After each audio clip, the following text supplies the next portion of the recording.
네, 윤석열 당선인의 측근들이 잇따라 출마 선언을 하면서 국민의힘에서는 이른바 윤심 논란이 불거지고 있습니다. 또 더불어민주당에서는 송영길 전 민주당 대표의 서울시장 출마 선언 후폭풍이 계속 이어지고 있습니다.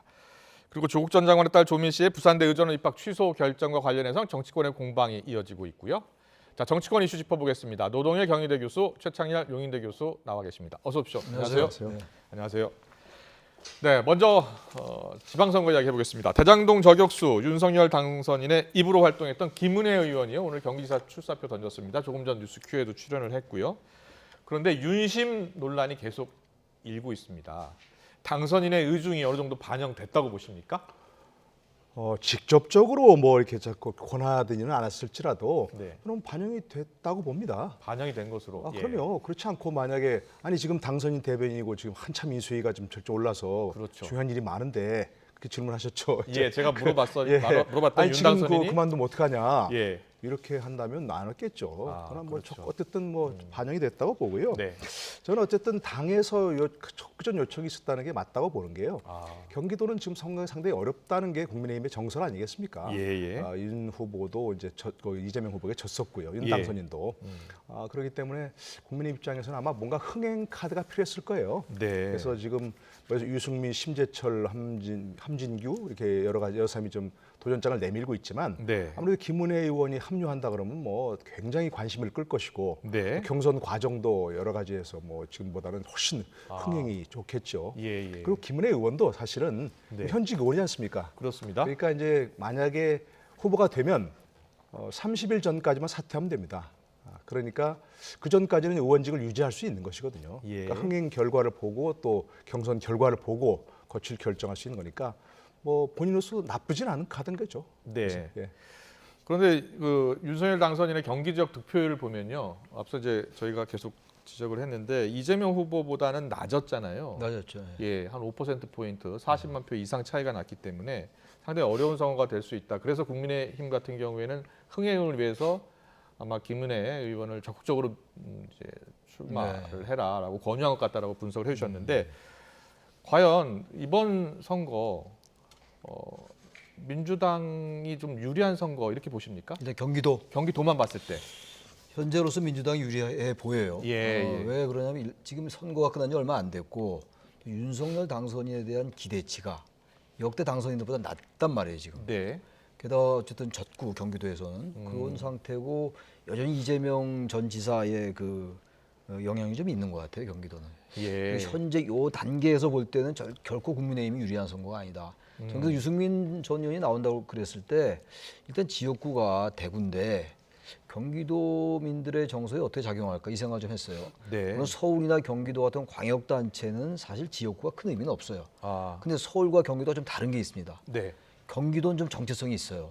같은 수도권이라 하더라도. 그래서 서울 같은 경우는 뭐 이낙연 종로 국회의원 했습니다만 그분도 호남에서 이제 정치적 고향 기반을 닦았거든요. 정세균 의원도 그랬고. 그런데 경기도 같은 경우는 지금 뭐 다 그런 건 아니겠습니다만 왜 경기도에 전혀 연고가 없는 사람이 나오느냐 유승민 전 의원. 저는 그걸 보면서 아니 과연 국민의힘이 선거를 치르려고 하는 건가. 예. 가뜩이나 경기도가 좀 불리한 지형인데 선거 지형이. 그래서 김은혜 의원이 나온 건 뭐 국민의힘으로서는 앞서 설명하셨습니다. 네. 좋은 일인데 현재 윤석열 당선인에 대한 기대치가 낮아도 네. 막상 취임을 하면 좀 지지율이 좀 올라갈 것 같아요.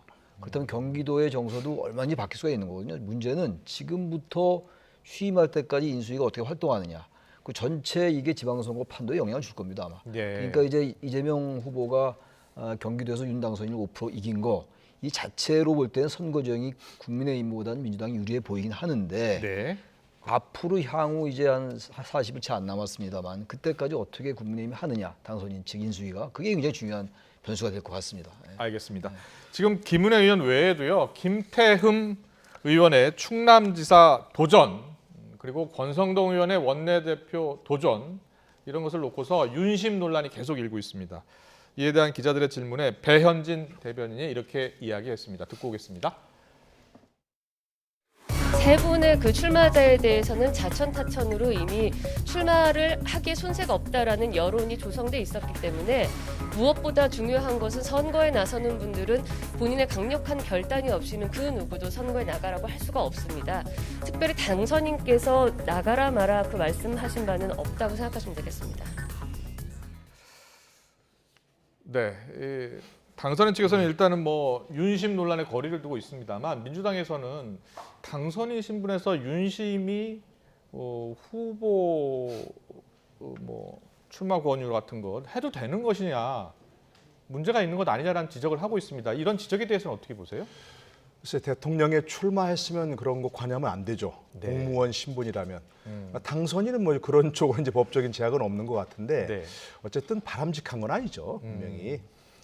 그러나 이제 사실은 윤석열 당신은 측이나 당이나 인수위 측에서 봤을 때는 윤석열 정부가 성공한 해 첫 번째 바로미터가 바로 이번 지방선거 아닙니까? 네. 너무나 붙어 있어요. 너무나 붙어 있고 지방선거에서 만약에 현재와 같은 구도가 그대로 된다면 네. 민주당이 절대 우위를 차지하고 있는 예. 앞으로 국정 운영에도 사실은 굉장히 어려운 상황이 계속될 거 아니겠습니까? 그런 예. 점에서도 예. 꼭 이겨야겠다는 각오는 분명한 것 같아요. 네. 그래서 이제 김은혜 의원 출마라든지 또 김태흠 의원 출마 이런 등 저희가 뭐 보도를 봤습니다.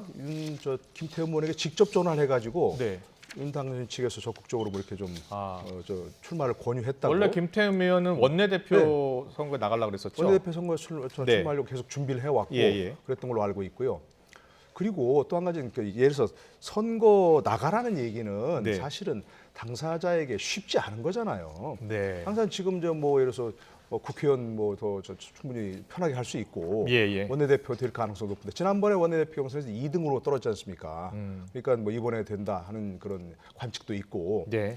우리 때 편하게 할 수 있는데 선거 나가는 얘기가 어떻게 저렇게 좀 그림에 보면 뭐 이준석 대표라든지 이준석 대표하고 김기현 원내대표가 권유하는 장면이 있는데 네. 저게 그냥 뭐 저 불쑥 찾아가서 권유하는 걸로 되겠습니까? 저게 그림을 이렇게 보여줄 때는 이미 다 물밑 조율을 하고 나서 마지막으로 저렇게 하는 그런 장면이니까 네. 저는 충분히 조율이 있었고 당사자도 사실은 김태흠 의원으로서도 윤 당선인 측에 적극적인 권유가 있었으니까 저렇게 어려운 그런 길을 가려고 하는 거 아닌가 싶습니다. 근데 지금 원내대표 선거에 도전한 이제 권성동 의원 같은 경우에는 윤석열 당선인의 최측근으로 워낙 통하잖아요. 측근이니까. 그런데 권 의원은 원내대표 선거에 그대로 출마를 하고 김태흠 의원은 충남지사를 권유하는 게 이게 그냥 밀어주기 하는 것 아니냐. 제가 볼 때 그 예. 모양새하기 좋지는 않습니다. 그러니까 이게 이제 공정성 시비가 일어나지 않으면 그냥 갈 수가 있어요. 네. 정치 현실이기 때문에 당선인이 개입할 수 있는 여지가 있는 거죠. 원래는 그렇게 하면 안 되는 거지만 근데 예. 현실 정치에서 또 당과 청와대와의 관계에서 너무 또 이게 삐그덕거리면 안 되거든요. 그런 의미에서 할 수 있다고 보는데 네. 이 부분이 문제가 불거지지 않고 넘어가면 다행인데 지금 이제 충남 지사에 출마하려던 박찬호 전 의원이 문제 제기를 했단 말이에요. 그렇죠. 이게 이제 예. 공정서 시비로 번지면 이게 선거에 상당히 안 좋은 영향을 줄 수가 있어요. 어느 네. 당 선거나 선거에 특별한 뭐 박심, 이심, 김심 무슨 심이 많잖아요. 누구의 네. 마음이 작용한다는 거. 그게 정치적인 그 당내 경선의 쟁점이 되면 굉장히 선거에 불리해요. 많이 봐왔던 거거든요, 우리가. 그러니까 이런 부분을 잘 관리해야 되는데 역시 또 중요한 게 당청 관계라고 봐요. 당장은 아니지만 당청 관계가 지나치게 수직적으로 간다면 여기서 많은 문제가 제기돼 왔던 거 아니에요? 특히 박근혜 정부 때도 너무 수평적 당청 관계가 아니라 수직적 당청 관계라서 정당 여당이 뭐 청와대 출장소냐 여기도 출장소냐 이런 비판이 많았는데 그렇습니다. 취임하기 예. 전부터 벌써 이렇게 당선인이 뭐 개입했다라는 논란이 만약 더 번지면 그런 논란까지 번질 수가 있어요. 수평적 당청 관계냐 수직적 당청 관계냐 뭔가 청와대의 권한을 축소하고 권력을 위임한다고 그랬는데 이게 맞는 거냐라는 비판이 민주당으로부터 제기될 수가 있는 거거든요. 네, 이 부분을 잘 관리하지 않으면 엉뚱한 데 번질 수가 있다. 아직은 뭐 그 단계까지 아니긴 한데 왜냐하면 네. 박찬우 전 의원이 이 문제를 제기했기 때문에 제가 드리는 말씀입니다. 그렇군요. 충남지사로. 알겠습니다. 경기지사 자리를 두고서는 민주당 내에서도 지금 경쟁이 치열합니다. 안민석 의원은 김동연 대표 지금 출마 선언을 했는데 경쟁 관계죠. 강한 견제구를 던졌습니다. 뭐라고 했는지 두 사람의 발언을 차례로 듣고 오겠습니다. 김동연 대표님께 예. 이건 좀 해명이 필요한 것 같아요. 예. 박관천의 주장에 의하면은 예. 이거 상당히 그 국정농단 시절에 예. 그 일종의 이제 부역을 한 겁니다. 우리가 국정농단 부역자를 두고서 민주당 후보로 제가 함께 경쟁을 한다고 그러면은 이건 좀 아니지 않습니까? 박근혜 정부 때 국무총리실장을 제 손으로 사표를 쓰고 나왔어요. 그렇죠. 네, 또 MB 때에 청와대에 있으면서는 그 사대강을 담당하는 비서관이 따로 있었습니다. 뭐 근데 이런 얘기를 뭐 일일이 대꾸하기보다도 통 크게 그냥 정정당당하게 승부하고. 네, 두 사람 모두 이재명 민주당 후보의 당선을 위해서 함께 어떻게 보면 뛰었다라고 볼 수 있는데 일단 경쟁 관계가 되니까 서로 날을 세우고 있습니다. 먼저 안민석 의원의 이 발언, 그러니까 김동연 대표가 국정농단의 부역자다 이런 발언에 대해서 어떻게 평가하세요? 박근혜 정부 시절에 뭐 이제 국무조정실장 등 예. 중요한 그런 직책을 지냈다는 것이죠. 글쎄 그걸 보고 이제 저 부역자라면 그 정권에서 무슨 뭐 어떤 정파적인 입장에서 쓴 게 아니지 않습니까? 김동연 예. 대표가. 그 당시 이제 그 관료였고 그렇기 때문에 어느 정부에서는 자기 필요하다 그러면 뭐 봉사하는 직책이 이제 저 관료고. 네. 그 지금 저 한덕수 총리 후보자도 YS 정부부터 박근혜 정부까지 다 쓰임을 받았다는 거 아닙니까? 예, 예. 근데 만약 반대쪽에 있는 사람에서 당신은 왜 그 반대쪽 정부에서 이랬느냐라고 한다면 사실은 그건 말이 안 되는 부분이고요. 네. 정확하게 예를 들어서 뭐 어떤 점을 확 정확하게 찍어서 이런 점에 있어서는 문제가 있는 것 아니냐 이렇게 얘기한다면 모르겠지만 예. 박근혜 정부에서 이랬으니까 국정농단의 부역자다 이렇게 하는 것은 조금 설득력이 없는 것 같고요. 네. 아무래도 이게 지금 여론조사상 보면 김동연 그 대표가 굉장히 높게 나오고 있잖아요. 심지어는 저 경기도에서 계속 정치를 한 안민석 의원보다도 오히려 예, 예. 일부에서 높게 나오고 있으니까 그런 점에서 가장 강력한 경쟁자다 생각해서 지금부터 막 계속 이제 뭔가 그 김동연 후보를 위해서 나를 세우는 뭐 그런 것 같습니다. 네. 그리고 특히 또 문제는 이재명 후보가 김동연 후보를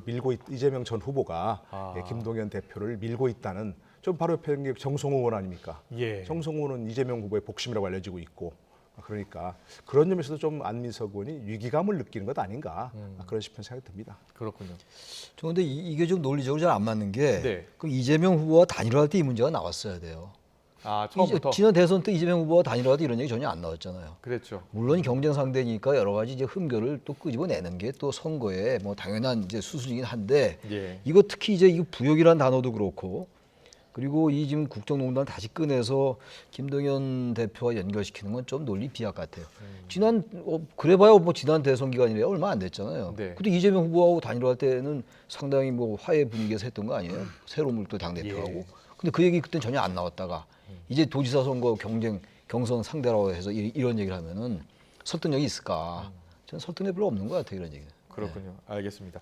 송영길 전 대표 이 서울시장 출마 선언 후폭풍 계속 이어지고 있는데요. 오늘 서울시장 경선 후보로 등록을 했습니다. 그리고 서울 지역 일부 의원들과도 오찬을 가졌고요. 그런데 친문 그룹인 민주주의 4.0 이사진들이 오늘 공식 입장문을 냈고요. 송 전 의원의 출마에 반대한 뜻을 밝혔습니다. 자, 송영길 전 대표가 어떤 선택을 할까요? 지금 반발 움직임이 계속되고 있네요. 이거 생각보다 상당히 반발이 거센 반발인데요. 네. 민주주의 4.0 이사진이라면 민주주의 지금 4.0에 참여하고 있는 그 의원들이 굉장히 많지 않습니까? 그렇습니다. 더더구나 대표적인 친문 그룹이고. 예. 그런데 저렇게 이사진이 공식 반대 의견을 표명했다는 것은 그 전체가 지금 반대 의견을 모았다는 거 아니겠습니까? 네네. 이렇게 되면 송 대표가 버틸 수 있겠는가 하는 생각이 드는데 예. 처음부터 제가 계속 얘기한 것처럼 어쨌든 명분은 굉장히 부족합니다. 여러 면에서 대선 패배 책임을 지고 사퇴한다고 해놓고 지금 벌써 이게 얼마 됐다고 바로 또 출마하느냐 하는 것도 있고 인천 지역에서 계속 활동해온 분이 서울에 갑자기 나온다는 것이고 만약에 출마한다면 또 의원직을 그만둬야 되는 거 아니겠습니까? 네. 인천 지역 현재 부평주 의원인데 뭐 그런 데다가 또 이게 서울에서 이와 같은 계속 불협화음이 이어진다면 민주당 전체가 지금 전체의 그 지방선거 구도가 예, 또 상당히 흐트러질 가능성이 있거든요. 그렇군요. 그러니까 예. 그런 점에서 봤을 때도 송 대표가 만약에 본인이 꼭 출마해야 될 명분이 있다면 반대하는 의원들을 설득해야죠. 왜 이래서 난 출마할 수밖에 없다 하든지 아니면 저렇게 거센 반발이 있다면 아무리 뭐 어떤 일부에서 얘기하기로는 이재명 후보 측에 어떤 영향이 있었다. 뭐 그럼 정성호이 또 가서 권했던 거 아닙니까? 예. 김남국 의원하고 같이. 그러면 누구나 다 그 뒤에는 이재명 후보가 있을 것이다라고 짐작을 하는데 네. 그게 아니라면 또 그에 대해서 분명히 해명을 하고 또 설득하는 게 필요하고 만약 그게 아니라면 저는 송 대표의 어떤 측에서는 대명분을 위해서 이건 좀 내려놓는 게 필요하지 않을까 싶은 생각이 드네요. 민주당을 위해서. 예. 그런데 지금 민주당 내에서는요 이런 이야기들이 많이 나옵니다. 친 이재명계와 친이낙연계 그리고 또 거기에 친문 개파가 좀 분화되고 있다는 이야기까지 나오고요. 이 개파 갈등이 본격화하는 것 아니냐는 지적도 나와요. 뭐 저는 이 지금 뭐 86그룹의 퇴진 얘기를 했는데 나오는 네. 것도 명분이 없고 예. 뭐 지역구가 인천인 거 뭐 당연히 명분 없는데 네. 더 명분 없는 거는 원래 총선 불출마 선언을 했어요. 송영길 전 그렇죠. 대표 본인이 예, 예. 출마하지 않겠다. 근데 그것보다 더 큰 규모인 지방선거에 나오는 게 과연 명분이 있는가 이런 것들이 하나 있는데 아. 이런 명분론적인 거 말고 또 예. 보다 본질적으로는 당내 권력 투쟁의 양상입니다. 이거는 기본적으로. 아 그렇게 보세요? 예, 설득을 한다고 될 문제가 아니에요. 이거는. 아. 설득이라는 거는 명분이 없을 때 명분을 충분히 설득시키고 이게 가능하다고 그럴 때 설득이란 단어가 의미가 있는 건데 이건 지금 말씀하신 것처럼 이낙연계, 정세균계, 친문계 뭔가 복잡 다단하게 지금 권력이 분화하고 있는 양상이거든요. 아. 그 친명계가 지금 새로운 주류로 자리 잡고 있는 거예요. 그러니까 정성호 의원하고 옆에 김병우 의원이 같이 있던 거 아니었어요? 예, 김병현 그 후보 대표 출마 선언할 때. 그러니까 이건 친명 대 친문의 권력 구도로 봐야 돼요. 아까 명분도 있는 것이고 정치라는 명분과 현실이 같이 존재하는 거거든요. 네. 그러니까 명분은 그러한 것들이기 때문에 명분이 약한 것이고 바로 친문이나 친이낙연계에서 그 명분을 가지고 공격하고 있는 거거든요. 네. 그래서 저는 이 구도가 쉽게 해소되기 어렵다고 봐요. 왜? 본질적이고 구조적입니다. 이거는. 그렇군요. 당내 권력 투쟁의 양상이다. 예. 그래서 아마 이 송영길 지금 전 대표도 친명의 어떤 그러한 그 배 위에 타고 있다고 본다면 쉽게 물러나지 않을 거예요 아마.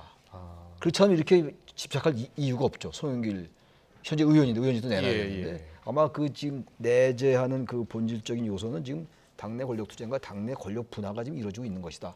그런 관점에서 볼 필요가 있다는 거예요. 예. 그러면은 본인이 또 물러나고 싶어도 물러나지 못하는 물러나기 상황일 수 있네요. 어려운 저 그런 요인이 좀 있다고 봐요. 그렇군요. 어차피 예. 그 배 위에 탄 것 같아요 지금. 음. 그러니까 이런 비판을 무릅쓸 이유가 없는 거 아니겠어요? 네. 86그룹 퇴진한다고 얘기했고 총선 불출마 본인이 안 하겠다고 얘기해놓고 또 나오는 것도 당연히 알 거란 말이에요. 그러니까 아마 송영길 전 대표도 지금 말 못할 속사정이 있을 것 같아요. 아. 그 당내 그 어떤 그 내부적인 얘기는 안 하고 무조건 당신 나가면 안 된다고 그러니까 네. 하고 싶은 얘기가 많지 않을까. 그래서 저는 말 못할 기본적으로 사정이 네. 있을 수 있다. 당내 권력 투쟁의 양상이다. 본질적으로 네. 그렇게 생각합니다. 저는. 알겠습니다. 그런데요, 최재성 전 청와대 정무수석이 오늘 정계 은퇴를 선언했습니다.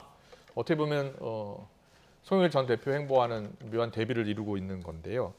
얼마 전에 김영춘 전 장관 정계 은퇴 선언했죠. 최재성 전 수석도 지금 정치에 물러나겠다고 했습니다. 86그룹에 대한 압박으로 작용하지 않을까요? 어떻게 보세요? 당연하죠. 예. 많은 사람들이 그 분석하기를 이번 대선이야말로 결국 86세대의 퇴장이라는 신호를 울린 거다. 아. 이렇게 얘기한 게 많았지 않습니까? 네네. 그러기 때문에 이제 퇴장을 해야 되는데 조금 이른 감은 들어요. 문재인 대통령 퇴임하실 때 그때 저런 말을 해도 되겠죠. 문재인 대통령과 함께 했던 시간들과 함께 퇴장한다. 아. 근데 조금 빨리 한 것 같고요. 네. 그야말로 좀 가야 할 때를 알고 가는 사람의 뒷모습이라고 할 수 있는 거죠. 그런데 어쨌든 저런 분들, 그러니까 우리 사회를 위해서 뭐 많은 기여를 했죠. 민주화운동 한 분들이. 그 민주화운동 한 사람들 자체가 문제가 있는 것이 아니고 그런 어떤 그 민주화운동이라는 타이틀이 유효했던 시기가 이제 가고 있다는 겁니다. 네. 시기가 가고 있어서 어릴 때 입었던 옷을 나이가 들어서도 입을 수 없는 거 아니겠습니까? 예, 그러니까 예. 자연스럽게 어릴 때 입었던 옷을 벗어놓고 이제는 새로운 사람들이 새로운 옷을 입고 새로운 정치를 해야 할 때가 왔다. 저는 그렇게 생각합니다. 우리 뭐 많은 비난을 하고 하긴 하지만 우리 사회의 뭐 산업화 이후 민주화에서 굉장히 큰 역할들을 한 분들이죠. 그러니까 그건 그 공들을 인정하되 30년 이상 정치권에서 기득권을 누린 그 부분들은 이제 내려놓고 하는 게 맞겠다는 그런 생각이 듭니다. 이 부분도 네. 제가 아까 제가 말씀드린 관점에서 본다면 이제 송영길 전 대표를 굉장히 의식한 거예요. 시기적으로. 그렇군요. 지금 노 교수님 말씀처럼 지금 당장 이렇게 나갈 이유는 별로 없는 거예요. 물론 예, 김영춘 예. 전 장관이 며칠 전에 이제 은퇴 선언했습니다만 네. 이게 보세요. 정세균계고 친문계거든요. 최재성 그렇죠. 전 수석이. 예. 근데 지금 송영길 전 대표 가지고 당내에서 여러 가지 논란이 일고 있는데 지금 난 나가겠다. 훈장 내려놓겠다. 이런 얘기하는 거 아니겠어요? 네. 그러니까 송영길 전 대표는 점점 입지가 좁아지는 거예요. 그래서 제가 이거 상당히 권력 투쟁 관점에서 볼 필요가 있다고 말씀을 드리는 거예요. 그렇군요. 뭐 겉으로는 공식적으로 네, 발표는 안 하지만 내부적으로는 지금 권력 투쟁의 모습이 나타나고 있는 것이다. 네. 이렇게 분석을 해주셨습니다. 알겠습니다. 좀 더 지켜보겠습니다. 그리고 부산대가 어제 조국 전 장관의 딸 조민 씨의 입학을 취소했습니다. 먼저 이 결정에 대해서 입학 취소 결정에 대해서 어떻게 생각하세요? 마음이 아프죠. 네. 경위가 어떻든 간에 저도 뭐 저만한 딸이 있는 사람인데요. 아마 다 그럴 거예요. 조국 전 장관에서 비판하든 찬성을 하든 간에 모두가 마음에 아픈 생각이 들 것이고 특히 조민 씨가 뭐 크게 무슨 잘못이 있겠습니까? 예. 부모들의 욕심 때문에 이렇게 된 것이 많고요. 그러나 어쨌든 부산대 측에서 조금 너무 시간을 끌었다 하는 생각이 듭니다. 진작 결정해서 되는 일인데 예. 아마도 여러 그 정치적 역학관계 눈치를 좀 봤던 것은 아닌가 하는 생각이 들어서 또 대학에 몸을 담고 있지만 좀 씁쓸하다 하는 생각이 듭니다. 그렇군요. 조국 전 장관이 너무 가혹하다 이렇게 이야기하면서 부산대 결정에서 집행 정지 신청을 냈잖아요. 어떻게 보셨어요? 글쎄요, 이제 예. 보건복지부에서 또 이제 의사면허를 취소할지 이제 그때까지 이제 집행정지가 결정되면은 뭐 미뤄지는 건데. 근데 부산대학이 지금 말씀도 하셨습니다만 이게 2019년도 8월에 이게 첫 보도가 됐었어요. 그 2020년도 12월에 1심 판결이 나왔는데 네. 정경심 전 동양대 교수의 그 7가지 스펙이 다 허위로 했다는 게 판결이 났단 말이에요. 네. 그 2021년도 작년도 8월에 또 2심에서도 또 항소심에서도 다 인정이 됐어요. 1심의 그 유죄가. 그런데 그동안 부산대학이 취한 조치라는 게 너무 정권의 눈치를 봤다고 볼 수밖에 없어요. 그리고 작년 3월에 이제 교육부에서 조사해라. 예. 라고 하니까 그때 이제 입학 전형 뭐 공정관리위원회가 구성해가지고 청문 절차에 들어가고 이렇게 됐던 거거든요. 네네. 그리고 그렇게 조사 안 하다가 정권이 바뀌니까 바로 또 입학 취소시키잖아요. 그러니까 이건 뭐 나름대로 부산대 입장에서 볼 때는 그때도 무죄 추정의 원칙이 있기 때문에 아직 2심 판결이 안 나고 대법원 판결이 안 났기 때문에 우리는 여전히 그대로 가겠다라고 뭐 논리적으로 맞는데 그러나 일단 1심에서 그렇게 여러 가지 사실 허위였다고 그러면 대학에서 조사에 들어가야 돼요. 조사에 안 들어갔단 말이에요, 그때. 예. 안 들어가고 계속 끌다가 교육부 이제 지시받고 하고 이제 와서 굉장히 빠른 속도로 취소시켰단 말이에요. 이런 거야말로 글쎄 단정은 못 하겠습니다만 부산대학이 문재인 정부 있을 때 문재인 정부 눈치 보다가 또 정권 바뀌니까 또 윤석열 새 정부의 눈치 보는 게 아니냐라는 함정 예. 의심을 받아서 할 말이 없게 됐다. 네. 이제 그 말씀을 드립니다. 근데 이제 알겠습니다. 집행 정지 신청을 냈다고 이제 하는 예, 그런 집행 정지 신청 말씀을 받아들여질까요? 예. 아마도 받아들여질 가능성은 높습니다. 왜냐하면 예. 이게 이제 그 입학 취소 처분에 대한 취소 소송을 이제 제기할 거거든요. 그렇군요. 왜냐하면 이제 부산대학 공립되니까 이제 일정 행정 처분이 되는 거니까 네. 행정 소송을 제기할 텐데 그때까지 결론이 나려면 한 3년 넘어도 갈릴 수도 있고요. 결국 대법원까지 갈 거 아니겠습니까? 그렇습니다. 최종 한 뭐 3, 4년 걸릴 테니까 예. 그때까지 어떤 그 만약에 이 부산대 처분이 그대로 집행이 돼 버리면 의사 면허가 또 취소될 수도 있는 것이고, 예. 그러니까 이게 굉장히 개인에게 엄청난 불이익이 있으니까 예, 예. 일단 집행 정지를 해놓고 본안 소송을 결과를 기다려 보자 그렇게 될 것 같거든요. 그렇군요. 그런데 예, 예. 그런데 그것도 참 문제예요, 사실은. 왜냐하면 최종적으로 그 조민 씨 지위가 결정되기까 또 3, 4년간 또 떠버린단 말입니다. 그 그렇게 기간 동안에 되겠죠? 무슨 조민 예. 씨가 뭐 전문의를 하겠습니까, 뭐 하겠습니까? 이제 모든 문제가 또 자꾸 이렇게 매스컴에 그 초점이 될 텐데. 네. 그러니까 조민 씨에게는 너무 이런 것이 과연 현명한가는 잘 모르겠어요. 그렇군요. 그래서, 네. 예, 알겠습니다. 당장 여권에서는 조민 씨의 의전원 입학 취소 결정이 나오자 김건희 여사를 향해서도 날을 세웠습니다. 김건희 씨 관련 각종 의혹에 대해서 똑같이 잣대를 검찰이 적용해야 한다는 겁니다. 자, 김건희 씨 관련 여러 의혹 수사가 이루어지지 않고 있다. 조국 일가를 향해 했던 잣대를 똑같이 대하는 것 아니냐 이런 지적입니다. 여기에 대해서는 어떻게 생각하세요? 뭐 맞는 말이죠. 예. 김건희 씨가 됐건 누가 됐건 뭐 대한민국은 법 앞에 평등해야 되는 것이고 예. 법과 원칙에 따라서 당연히 수사해야 돼요. 그리고 김건희 씨 같은 경우도 이력에 대한 거 허위 이력 문제가 제기됐었고 예. 고발이 돼 있는 거 아니에요?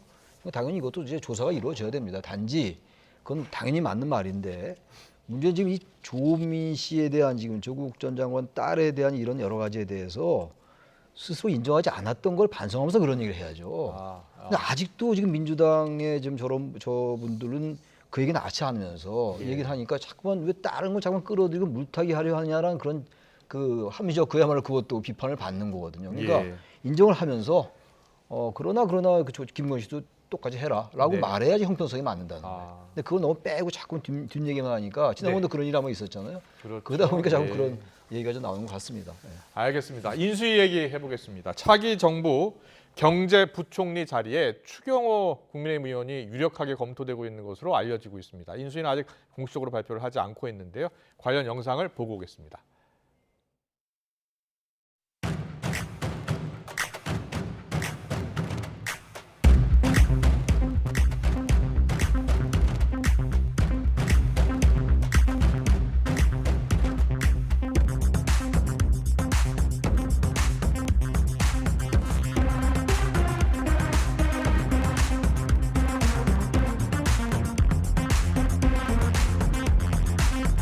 장재원 의원님 부실장으로 매우 아유, 따뜻하게 현역 보도가 의원인데. 나왔습니다. 그건 전혀 근거 없는 얘기고.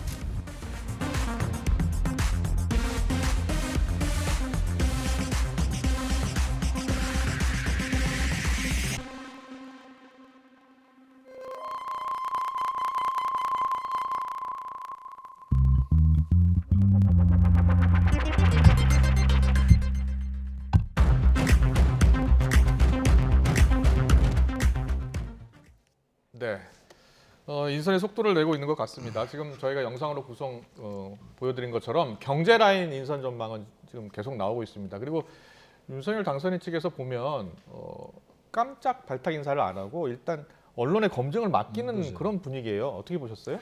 예전에도 그런 거 많이 있었죠. 네. 뭐 언론에서 이제 정말로 이제 애드벌론이라고 많이 하지 않습니까? 아. 이 사람을 흘려봐서 그 사람에 대한 평이라든지 예. 또 그 사람에 대한 어떤 그렇다 보면 나오면 또 주위에서들 뭐 제보라는 게 또 많이 들어가고 네. 그 중에서 혹시 이제 또 검증 보고서나 들어가 있지 않은 것들이 걸러질 수도 있는 문제니까 네. 일단 여러 차례 그런 것들이 있는 것 같고요. 그런 걸 해보는 것 같고 아, 또 최종 그 당선인체 검증이 완료되지 않은 것 같아요. 네. 왜냐하면 공식 라인 이렇게 예를 들어서 청와대 민정수석 라인이라든지 이런 게 아직 없으니까 아. 또 그런 걸 사용하지 않겠다고 했으니까 예, 예. 그런 걸 검증도 시간이 걸리는 것 같고요. 네. 또 좀 윤석열 당선이나 다른 쪽에서 얘기한 것처럼 현역 의원을 과연 입각시키는 게 바람직한가 하는 것도 뭐 검증이 아직 그 좀 토론이 끝나지 않은 것 같고요. 예. 더더구나 이 현역 장관이라면 현역 의원은 겸직이 가능한데 청와대에 들어가는 건 또 그만둬야 되는 상황 아닙니까? 비서실장 그렇죠. 같은 경우는. 예, 예. 그래서 아무리 본인이 쓰고 싶은 사람이라 하더라도 국회의원직을 내놓고 들어가라 이렇게 하는 건 본인들이 아마 싫어할 거요. 대통령 비서실장이 누가 될지가 이제 최대 관심인데 실세 중에 또 실세 아닙니까? 대통령 비서실장이. 그래서 이제 장제원 의원이 이제 처음에 거론이 됐는데 장제원 의원이 지금 고사하고 있고 뭐 당선인도 앞서 이제 현역 의원을 피하려고 하는 것 같아요. 경륜, 정무관갑 두루 갖춘 인물을 좀 그래서 지금 골라야 할 텐데 어려움을 겪고 있는 것 같죠 일단. 글쎄요. 언론에 지금 나오는 인물 중에서 가장 많이 거론된 게 장재원 의원인데 장재원 의원은 워낙 본인이 여의도로 돌아간다고 얘기하니까 그리고 이제 윤석열 당선인도 그거 아니다라고 일축을 했기 때문에 좀 아닌 것 같고 네. 정무 판단 그리고 경륜 그러면 현역 정치인 중에서 갈 가능성이 있단 말이에요. 그러다 보니까 이제 권영세 의원이 지금 인수위 부위원장이고 네. 또 대통령 당선인과 이제 대학 선후배고 또 사실 인수위를 잘 이끌고 있고 또 선대본부 총괄본부장 하면서 상당히 역할을 많이 인정받았고 네. 조용한 리더십을 보여줬기 때문에 대통령 당선인으로서는 제일 편할 겁니다 아마. 대화도 잘 되고 소통 잘 되고. 근데 이제 현역 의원이라는 것. 예. 그리고 아마 언론 보도 보니까 잘은 모르겠습니다만 권영세 의원이 그렇게 내키지 않아 하는 것 같아요. 사선 의원인데 의원직 놔두고 들어가려고 의원직 하겠습니까? 내려놓고 들어가야 하니까. 쉽지 않은 일이기 예, 때문에 그렇군요. 그런 인물들인데 역시 정무 판단과 감각과 경륜과 침. 그래서 장성민 특보위가 나오긴 있어요. 과거에 의원도 했고 또 당선인 특보긴 한데 그래서 일단 뭐 그런 여러 가지 요인을 잘 고려해서 결정하겠죠. 네, 알겠습니다. 질문 하나만 드리고 마무리하겠습니다. 오늘 청와대 임시국무회의에서 집무실 이전 관련 예비비 통과했잖아요. 물론 뭐 당선인 측이 제시한 전체 금액은 다 못했고 360억 정도입니다. 어떻게 보셨어요? 일단 5월 용산시대 개막 조금 어려워진 것 같죠? 예, 그 현재로서는 예. 스케줄은 그런 것 같아요. 5월 10일 날부터 이제 바로 용산에서 집무를 시작하는 것, 예. 이건 좀 어려워진 것 같고. 근데 제 생각에 이게 지금 해줄 거면 진작 그때 처음 얘기 나왔을 때 예. 해주시지. 그래서 그 생각이 들고 아쉽고요. 네. 현재 당선인 측에서는 뭐 밤을 새더라도 5월 10일 날 집무하겠다고 하는데 그런 기왕 계획인가요? 예. 늦어진 것 너무 무리하지 말았으면 좋겠다는 생각이 듭니다. 그렇죠. 무리하지 않았으면 좋겠답니다. 예. 근데 어차피 지금 용산 시대가 5월 10일 날 열리기는 어렵게 됐어요. 네. 한미 연합 훈련이 4월에 있기 때문에 예. 국방부 지휘부는 그렇죠. 이동할 수 예. 없다는 거 아니에요? 그래서 이제 496억 다 승인이 안 된 거거든요. 그러니까 어차피 이제 그런 부분들을 인정했기 때문에 예. 당선인 측도 무리하지 않고 있고 또 정부에서도 예비를 승인했거든요. 그래서 그 문제는 상당히 해소가 되지 않을까 이렇게 생각합니다. 알겠습니다. 오늘 정치권 이슈는 여기까지 듣겠습니다. 노동일 교수님, 최창일 교수님과 함께했습니다. 고맙습니다. 감사합니다.